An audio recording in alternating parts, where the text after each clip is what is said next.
Teenagers and young adults age out of the foster care system with no money, no family, and no place to go. And that's where a nonprofit out of Valrico has been stepping in. ABC Action News reporter Robert Boyd has their story. From his own tiny house to his own car to an education and job, DJ Goings says without Forgotten Angels, he wouldn't have any of it. I'm working towards my goals. They're helping me. Why do I have to be afraid? Cindy Tilley has been offering a safe haven for homeless and at-risk youth since 2015. Many of them aged out of the foster care system, like DJ. For me, it's very personal because I've lived it. I was placed in foster care when I was in fourth grade, last day of fourth grade, and I left the system when I was 17.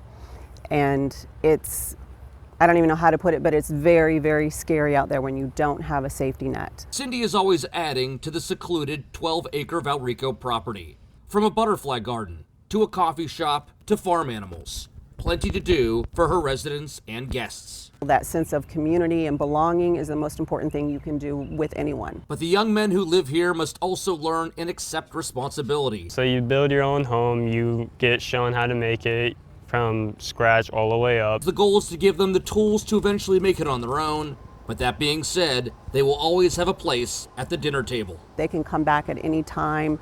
Like when we have Christmas, we have Thanksgiving, I have kids that come from everywhere. But she can't do it alone.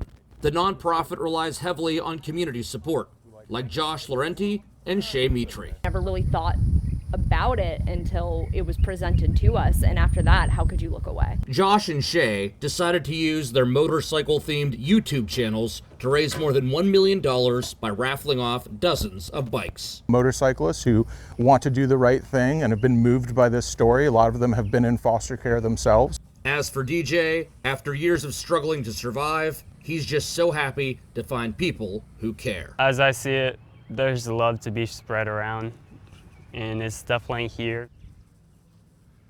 Really incredible organization. Robert joins us now in the studio. So Robert, what is next for Forgotten Angels? Well, for Cindy and the Forgotten Angels team, the goal is always the same, and that is to help as many young adults and teens as possible. But right now, they primarily work with young men. So the plan is to build a second facility, a second location for young women, and then a few years down the line, even expand into other states. They even said during the pandemic, people as far as California were calling them to see if they could help. So obviously the need is out there, but the community has been a huge factor in allowing them to continue to expand. As we mentioned, over $1 million raised and auctioning off motorcycles. And next, right now, they're actually raffling off a house, a dream home worth $250,000 in the city and state of your choice.